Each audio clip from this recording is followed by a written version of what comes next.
एउटा देश सोच्नुहोस् जसले हरेक वर्ष ऋण लिन्छ, पुरानो ऋण तिर्न, नयाँ ऋण लिन्छ, फेरि पुरानो तिर्न। यो साइकल कहिल्यै रोकिँदैन। अनि तपाईलाई थाहा छ सबभन्दा अचम्मको कुरा के हो? यो कुनै गरिब असफल देशको कथा होइन। यो अमेरिकाको कथा हो, जापानको कथा हो, युकेको कथा हो र नेपालको पनि। हामीलाई सानैदेखि सिकाइन्छ ऋण नलिनु। ऋण भनेको बोझ हो।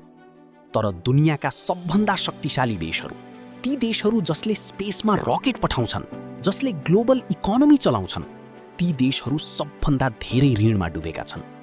अमेरिकामा अहिले नेशनल डेट छ 33 ट्रिलियन डलर भन्दा बढी। 33 ट्रिलियन। एउटा ट्रिलियन भनेको 10 लाख करोड। तपाईँ यो सङ्ख्या लेख्न बस्नुहोस् भने कागज सिद्धिन्छ, हिसाब सिद्धिँदैन। तर अमेरिका डुब्दैन, बरु ऋण थपिँदै जान्छ। किन?